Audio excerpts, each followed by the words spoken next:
Yang penting kan aromanya juga mereka nyaman gitu kan, bukan yang terpaksa harus pakai ini gitu loh. Tapi yang penting dari aroma sendiri kalau mereka udah suka, itu mereka bisa kapanpun mereka juga bisa pakai gitu.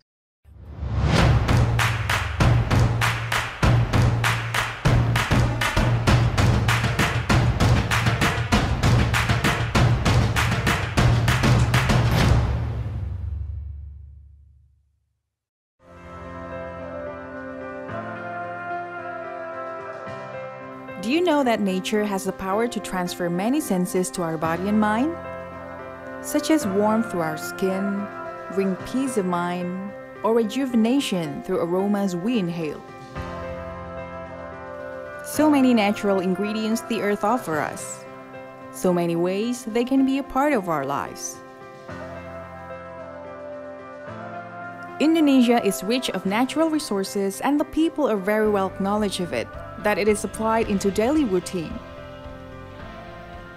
So because traditional oils are so regularly used, the competition in the market is definitely challenging.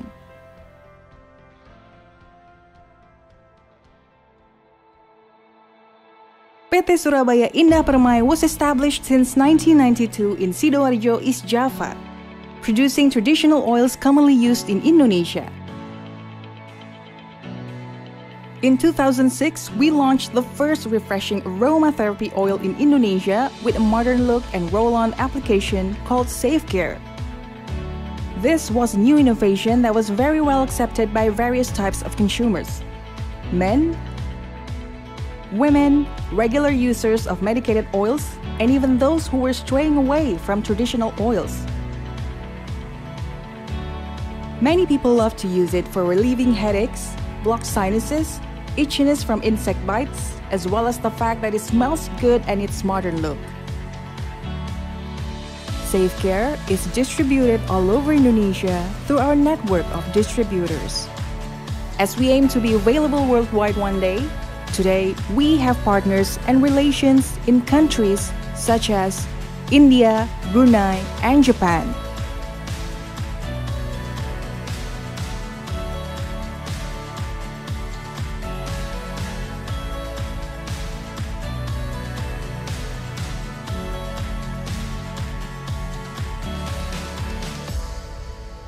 To provide the best quality possible with affordable prices, every process is significant. Choosing the right suppliers and the right ingredients. Keeping good storage conditions. Formulating blends to achieve effective therapeutical solution with pleasant aromas. Consistent and accurate mixing and filling procedures. Proper documentation and frequent test sampling.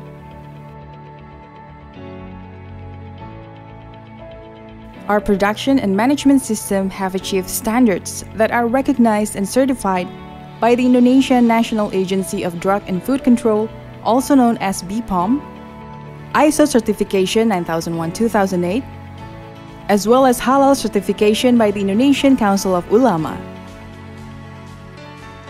As we keep expanding, we are ready to go through any requirements and challenges ahead. The last few years, we have been rewarded with achievements such as Top Brand and Wow Brand Award,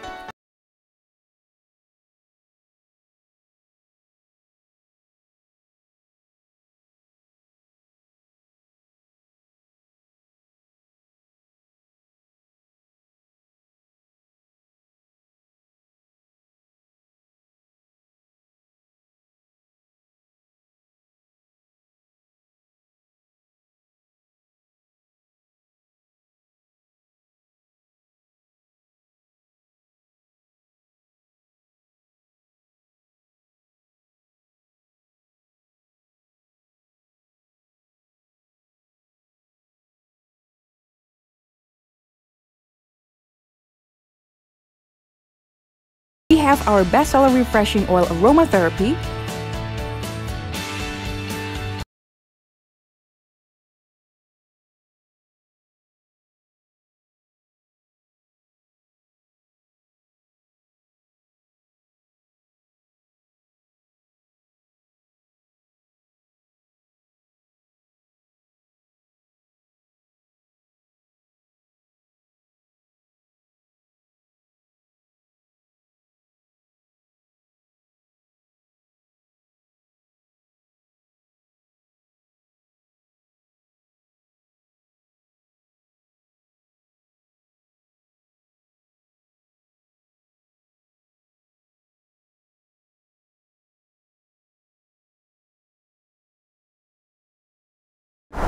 Selamat datang di Success Talk Total Quality Indonesia.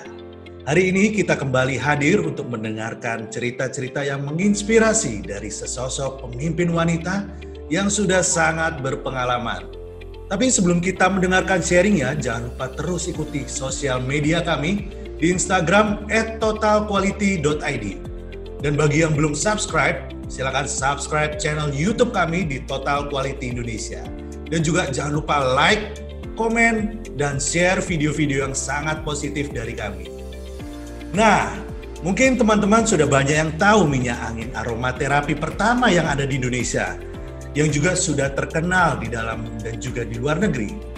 Dalam kesempatan kali ini, kita akan berbincang-bincang secara langsung dengan CEO PT Surabaya Indah Permai, atau lebih dikenal produknya, yaitu Selfcare.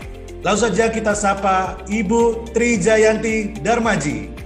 Halo Ibu. Hai, kedengeran ya? Iya Bu. Ya gimana Bu kabarnya Bu? Baik-baik, thank you udah diundang ke acaranya. Sehat-sehat terus Bu ya? Sehat-sehat. Puji Tuhan, sehat. Nah, Bu Tri, ini mungkin kita sharing-sharing ya tentang self-care ya. Ya. Di mana minyak angin self-care ini aromaterapi pertama yang ada di Indonesia. Iya. Minyak angin aromaterapi. Jadi self-care ini kan aromaterapi roll on pertama yang ada di Indonesia yang diproduksi oleh SIP ya. Mungkin boleh di-sharingkan apa yang menginspirasi untuk membuat minyak angin aromaterapi ini, Bu?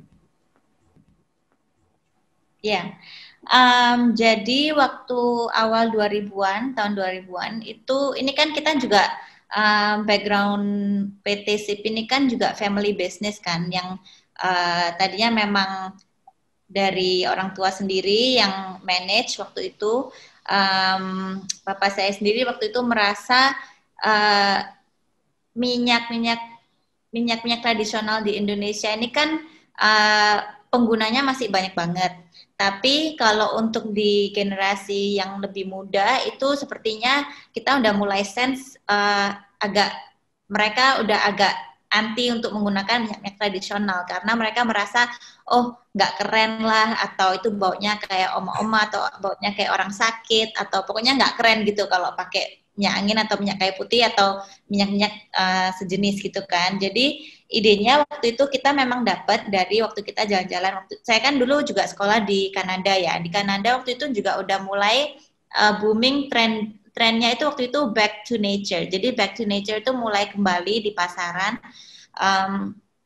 Mulai banyak toko-toko yang mulai menjual barang-barang yang sifatnya dari bahan natural, terus banyak essential oil yang mulai jualan di sana. Jadi waktu kita mulai mempelajari, ternyata essential oil itu banyak banget gitu. Dan istilah aromaterapi itu kan memang waktu di Indonesia mungkin saat itu belum terlalu dikenal atau belum terlalu dipakai ya. Justru waktu kita pertama kali mengeluarkan kata aromaterapi, itu mereka pikir itu produk name kita gitu. Itu bukan istilah umum yang sebenarnya artinya penggunaan bahan alami, yaitu sebenarnya minyak angin, minyak kayu putih itu sebenarnya termasuk aromaterapi juga. Tapi karena orang di Indonesia ya taunya kan ya pokoknya kayu putih atau minyak angin, pakainya untuk perut kembung dan lain sebagainya. Itu jadi waktu kita mempelajari essential oil ternyata jauh lebih banyak variasinya. Dunia aromaterapi itu jauh lebih luas juga yang bisa kita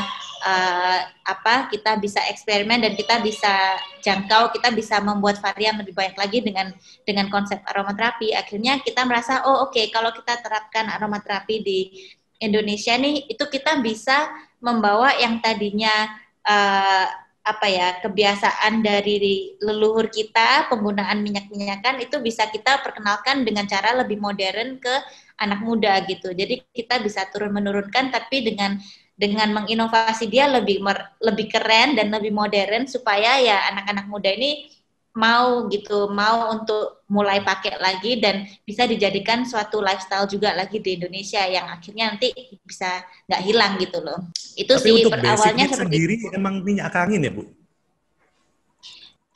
Untuk Jadi basicnya kita sendiri memang dari ambil, SIP.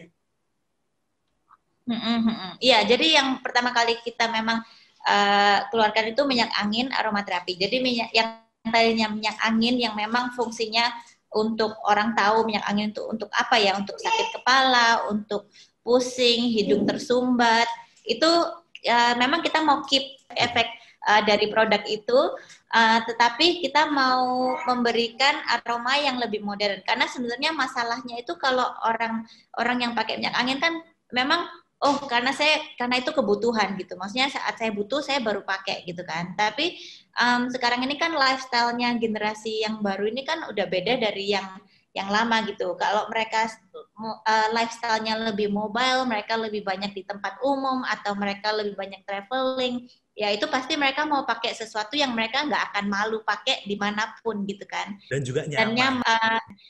nyaman gitu. Nah, jadi yang salah satu mungkin kekurangan dari minyak angin yang tradisional itu salah satunya terutama di aromanya. Nah, kalau aromanya itu yang kurang, di sana kita merasa ada opportunity kita untuk memberikan aroma yang lebih sesuai dengan apa ya, selera anak muda gitulah. Jadi yang maksudnya lebih bisa diterima oleh anak muda yang kesannya nggak kayak orang tua atau orang sakit gitu. Jadi lebih bikin anak muda kalau pakai itu juga lebih pede atau lebih confident gitu aja sih.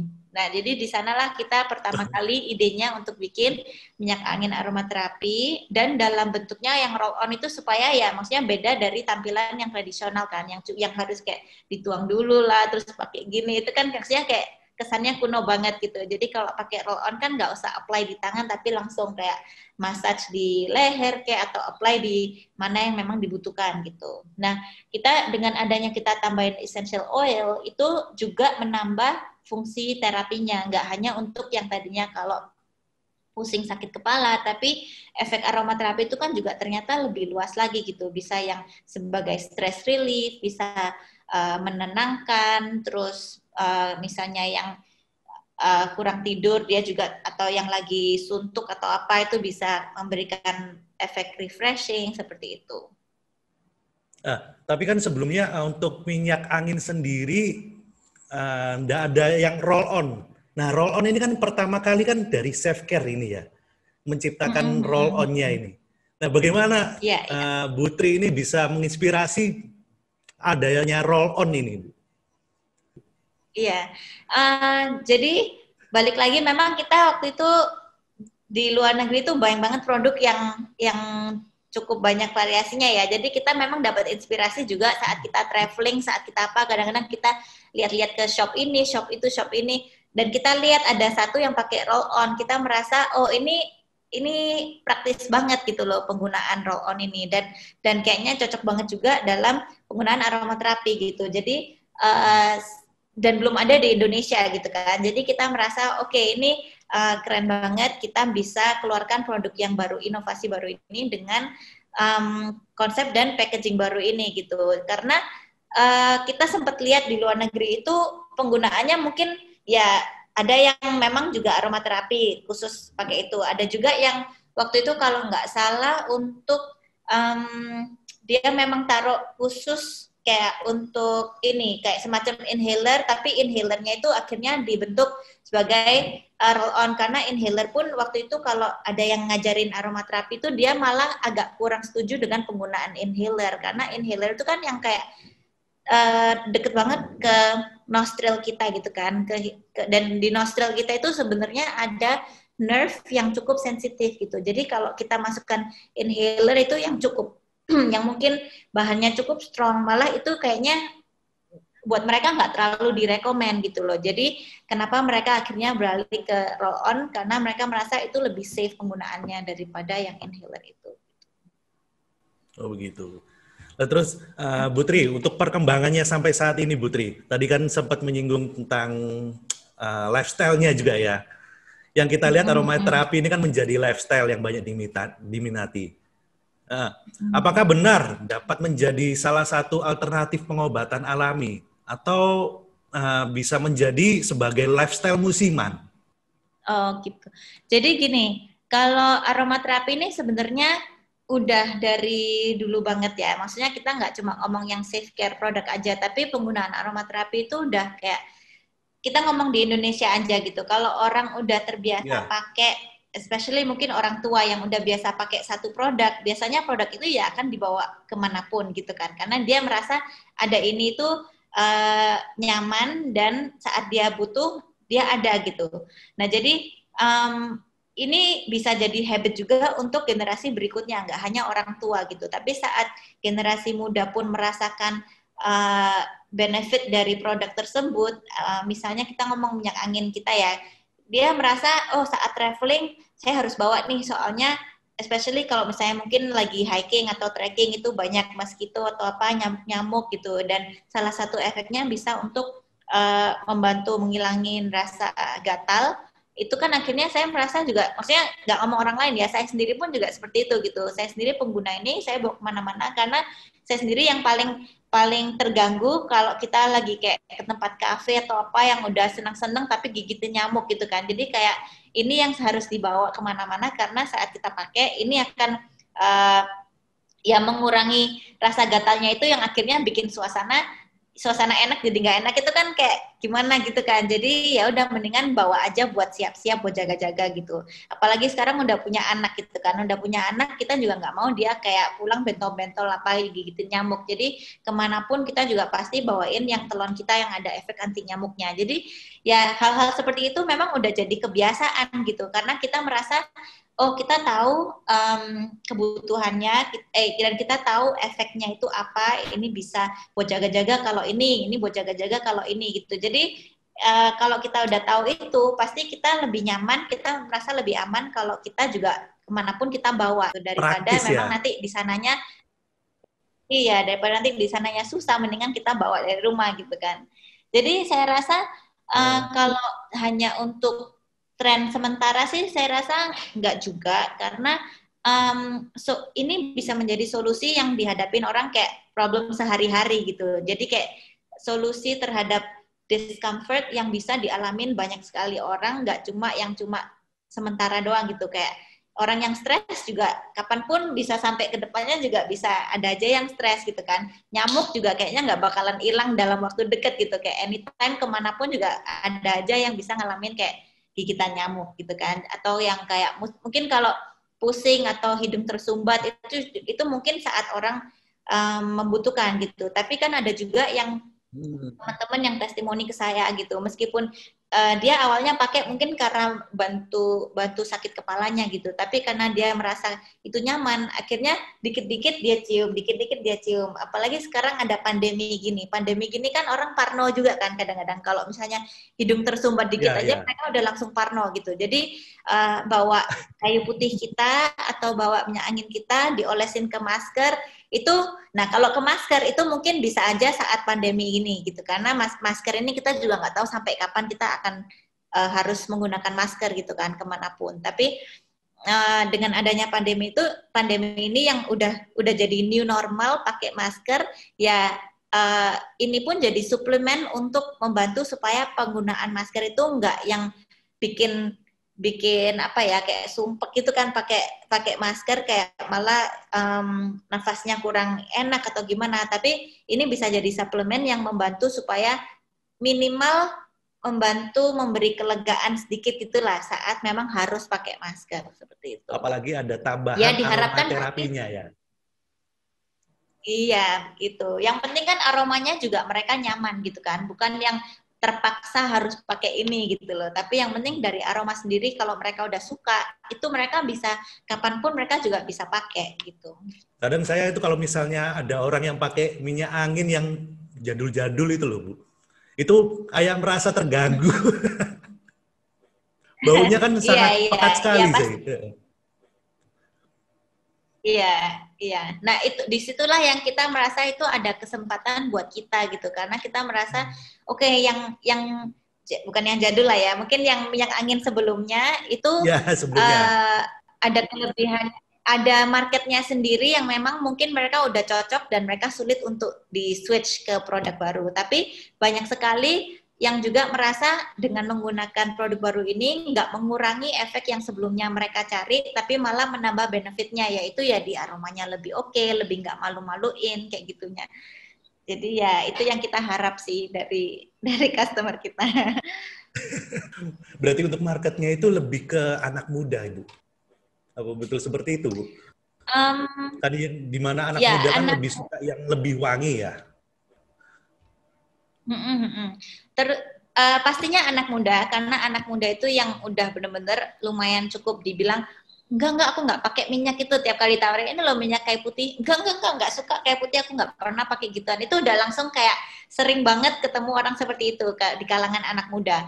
Tapi kalau di kalangan mungkin yang umur 30-an, 40-an, itu mereka masih di tengah-tengah, di mana mereka merasa, oh ya itu dari dulu memang mamaku suka pakein itu, oh itu di mana mereka itu masih teringat gitu kalau oh ya di rumah udah pasti ada itu, oh ya itu yang pasti mamaku suka pakai, itu mereka masih di sana gitu loh, masih di tengah-tengah. Jadi antara mereka itu yang masih willing untuk try something new, karena mereka juga tahu kayak yang mereka cari juga mungkin dari fungsinya juga, nggak hanya dari aromanya doang. Jadi ya ada market-market itulah yang kita memang merasa ada yang butuh edukasi lebih, ada yang cuma dibilang ini apa, mereka willing to try gitu. Nah, Putri, ini tadi kan saya lihat juga untuk self care sendiri itu kan nggak hanya di dalam negeri saja, ya, tapi sudah go internasional. Nah, bagaimana mempertahankan kualitas ini yang baik dan sesuai dengan kualitas yang bisa diterima di luar negeri, Bu? Ya.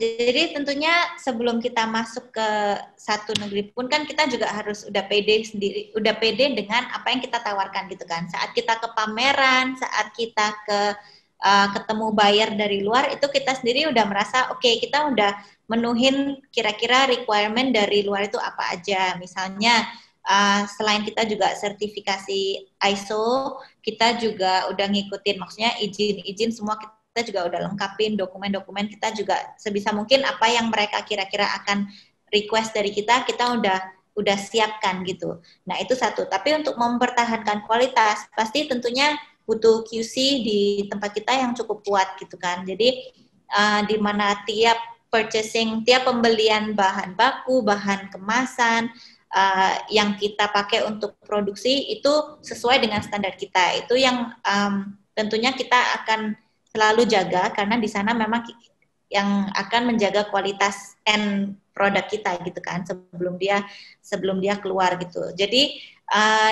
banyak sekali faktornya sih ya. Jadi nggak hanya dari mungkin yang bahan supply yang kita pakai seperti kemasan dan bahan bakunya atau raw materialnya, tapi juga dari sistem produksinya pun juga tentu kita jaga, kita ngikutin sistem-sistem yang memang sesuai dengan CPOB, izin manufacturer kita, semuanya kita itu jadi komitmen kita sih ya. Kalau misalnya kita memang safe care ini kan kita jual kualitas juga gitu, jadi kita harus komit kalau kualitas itu yang dijaga dulu gitu. Kalau memang suatu saat supplier bilang oh harganya ini nih naik nih gitu, ya kadang-kadang mau nggak mau kita ngikutin itu, karena saat kita mencari alternatif bahan belum tentu kita bisa dapat kualitas yang sama gitu kan. Nah itu efeknya kadang memang ke harga gitu, tapi kadang harga itu jadi second case buat kita, karena kita merasa sekarang di zaman sekarang orang willing untuk spend untuk dapetin sesuatu yang memang yang berkualitas, nggak hanya kayak mereka spending untuk sekedar ada gitu kan. Ya memang adalah pertimbangan-pertimbangan dalam mengatur harga dan nanti konsumernya seperti apa gitu. Cuma yang dari awal kita udah komit untuk lebih memperhatikan kualitas daripada kita kualitasnya di second kan, tapi malah yang penting harganya masuk dulu, itu nggak seperti itu sih. Jadi makanya cukup challenging untuk bersaing di Indonesia, karena di Indonesia ya tahu sendiri kan kalau marketnya paling besar itu sebenarnya menengah ke bawah gitu, tapi tetap kita mau coba stay dengan visi kita untuk tetap safe care ini fokus dan komitnya di kualitas. Tapi untuk market sendiri lebih oke yang di dalam atau yang malah di luar, Bu?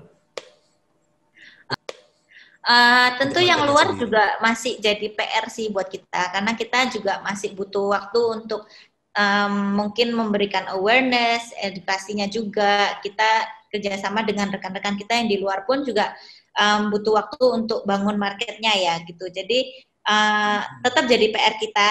Yang di luar ini kadang-kadang kan kita harus ada edukasi lebih karena penggunaan minyak angin itu sebenarnya bukan sesuatu yang bisa kita translate ke bahasa Inggris, kayak maksudnya masuk angin, kayak apa, wind coming in, maksudnya bukan sesuatu yang common gitu kan. Maksudnya kalau buat orang luar ya Remember. hanya sebagai cold symptoms gitu paling kan, kayak tapi ya sekarang sih misalnya di Korea gitu, mereka terutama surprisingly ya di Korea mereka bisa masuk ke kalangan lebih muda lagi, karena di sana mereka melihat produk minyak angin kita ini malah sebagai stress relief untuk murid-murid.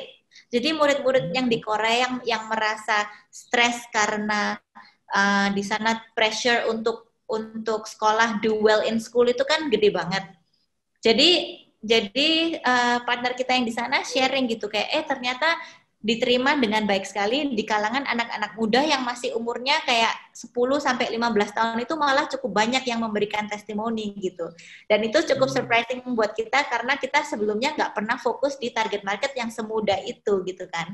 Tapi ternyata di sana responnya malah cukup baik di umur itu, karena mereka ini yang benar-benar mungkin pressure untuk studinya itu tinggi banget, sehingga mereka merasa sebagai stress relief ini ternyata works gitu. Jadi ya itu sesuatu yang kita explore terus sih di luar negeri. Oh, kalau di luar negeri ini culture-nya apa ya yang memang sesuai dengan penggunaan produk ini gitu.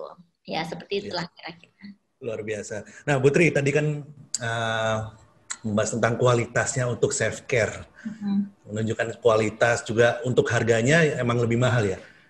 Ya, relatif lebih mahal di pasaran. Oke.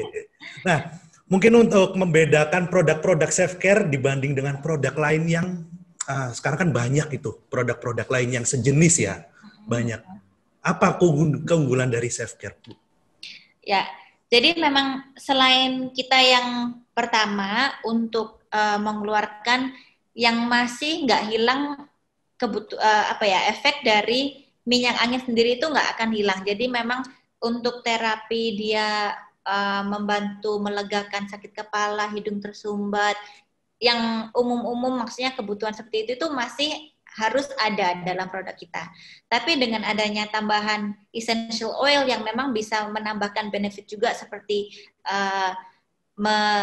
untuk sebagai stress relief-nya, atau untuk menyegarkan, atau untuk hanya untuk memberikan confident ya, yang maksudnya ini aromanya juga oke banget gitu, yang nggak terlalu nyegrak juga, itu kita merasa dari bahan-bahan yang kita pilih itu memang ada efek itu. Tapi kalau yang di pasaran yang di luar itu kadang-kadang mereka melihat, oh yang ditambahin itu hanya ini kok, yang ditambahin itu hanya parfum aja. Maksudnya kalau parfum itu beda dari aromaterapi, karena kalau cuma parfum yang sekedar wangi-wangian doang itu kadang-kadang nggak memberikan efek yang sama gitu. Jadi gini, kalau aromaterapi itu kan seperti kita ngomong yang biasa orang awam tahu ya, kayak citrus atau lavender, atau kita mau ngomong misalnya sandalwood atau cedarwood, itu kadang kan oh yang ini aromanya woody, yang ini kayak bunga, yang ini pokoknya kayak lemon gitu. Itu ya memang aroma-aroma gitu. Tapi kalau misalnya yang dipilih bahannya itu hanya parfum yang hanya memberikan efek di wanginya doang, itu belum tentu akan memberikan efek aromaterapinya, yaitu maksudnya terapi yang lifting mind and spirit-nya gitu loh. Jadi memang itu mungkin juga akan menjadi sesuatu yang orang debate juga ya. Jadi misalnya orang yang nggak terlalu ngikutin aromaterapi, itu mereka hanya merasa, itu cuma wangi-wangian doang gitu. Tapi kalau orang yang cukup paham dengan penggunaan aromaterapi, itu mereka akan tahu, oh kalau yang dipakai itu benar-benar kualitas yang bagus, itu benar-benar ada efeknya gitu. Jadi misalnya nih, sekarang kita tahu juga ada yang lagi ngetren diffuser oil itu kan juga sebenarnya wangi-wangian doang kan, bukan yang dipakai. Kadang-kadang kalau yang di roll on itu kan orang ngejudge-nya selain dari aroma, mereka juga ngejudge-nya dari sensasinya gitu. Oh ya ini panas, oh ini pasti oke nih soalnya ini panas gitu. Tapi kalau malah yang dipakai sebagai diffuser oil, mereka nggak bisa ngerasain itu panas apa enggak gitu kan. Tapi mereka tahu dari mana kalau yang mereka diffuse di ruangan itu akan memberi mereka akan memberi efek menenangkan atau relaxing effect, atau misalnya bantu. Ada juga yang aromaterapi bilangnya, oh dengan aroma ini akan meningkatkan concentration misalnya. Ya itu kan percaya nggak percaya gitu loh. Soalnya kamu bisa ngerasain dari mana, bukan sesuatu yang kamu rasakan di kulit, tapi kayak it's something you feel gitu loh. And it's like mungkin nggak semua orang akan dapat efek yang sama gitu kan. Nah itu waduh, kalau ngomongin aromaterapi sebenarnya bisa nggak habis-habis ya, karena banyak banget gitu contohnya. Satu orang yang bilang lavender itu bisa bantu bikin tidur gitu kan. Tapi ada juga waktu itu guru saya sendiri waktu di Australia, dia bilang gini, oh saya dulu kerja di rumah sakit, dan di rumah sakit itu pakai lavendernya itu kayak banyak sekali, soalnya waktu itu mereka merasa lavender itu bantu menghilangkan luka bakar gitu kan. Jadi saat dia kerja di rumah sakit dan pakai lavender untuk treat orang di rumah sakit, dia merasa udah enak sekali dengan aroma lavender. Jadi lavender buat dia udah nggak menenangkan lagi, tapi dia udah malah udah mendingan nggak usah cium lagi lavender gitu kan. Tapi buat orang lain yang secara umum itu sebenarnya lavender memang ada efek relaxing, efek calmingnya gitu loh. Efek yang kalau orang susah tidur malah disaraninnya malah pakai lavender. Tapi ternyata untuk orang-orang tertentu yang punya memori dengan lavender yang kurang pleasant gitu, jadi akhirnya kan buat dia nggak akan dapat efek yang sama seperti itu. Nah, saya bahkan itu pernah nyoba ya Putri, produk yang lebih murah lah, itu roll on-nya malah nggak bikin nyaman. Aromaterapi juga nggak ya. Kayak kasar gitu ya, untuk roll on-nya. Nah itu. Ya itu juga. Unggulan dari Safecare sendiri lebih halus ya. Ya itu juga salah satu yang kita perhatikan dari awal saat kita pilih-pilih supplier. Sampai hari ini pun kan kadang-kadang supplier kasih kita penawaran-penawaran ya, supplier baru. Oh saya juga punya nih roll on, mau nggak pakai. Itu yang sangat kita perhatikan juga, karena kita udah pakai supplier yang kita pakai ini juga udah cukup lama gitu. Jadi kita tahu sendiri proses manufacture-nya dan quality control yang mereka taruh dalam sistem produksi mereka itu udah cukup meyakinkan kita bahwa untuk kedepannya saya rasa cukup aman gitulah untuk menghadapi yang nanti ada reject itu nggak bakal banyak. Tapi kalau makanya kita nggak berani gampang-gampang switch ke supplier baru, karena kita khawatirnya di sana. Kalau sampai quality-nya kita nggak bisa pegang, itu yang maksudnya image kita yang kita bangun selama ini kan jadi sayang banget gitu kan. Nah itu, jadi Safecare bisa go internasional dengan kualitas yang terjamin ya Bu. Iya, itu yang kita selalu upayakan sih. Nah luar biasa sekali ya. Di part pertama ini Ibu Tri Jayanti sudah banyak sekali sharing tentang bagaimana perkembangan PT Surabaya Indah Permai dari awal sampai sekarang ya, berkembangnya dari minyak ke angin Safecare, dan juga tentu banyak sekali inovasi-inovasi yang sudah dikembangkan dari Safecare ini, sehingga produknya yaitu Safecare menjadi minyak angin aromaterapi pertama di Indonesia yang memiliki formula yang terjamin dan juga banyak manfaat dan tentunya berkualitas nomor 1. Oke, sebelum kita lanjut ke part 2 yang akan membahas tentang aromaterapi bisa menghilangkan stres. Nah, kira-kira benar nggak ya? Tetap di channel Total Quality Indonesia, dan jangan lupa yang belum subscribe, silakan subscribe, like, dan share video ini. Jadi sebenarnya body dan mind kita ini kan nyatu banget gitu kan. Ada yang bilang pokoknya jangan stres, kalau stres malah bikin penyakit lebih gimana gitu ya. Memang kan itu sebenarnya benar banget, karena tubuh dan pikiran kita itu sangat relate sekali gitu, sangat berhubungan sekali. Jadi kita harapkan sih produk-produk kita ini memang membantunya nggak hanya di state of mind, tapi juga secara fisik kita juga menjaga fisik kita juga nyaman gitu.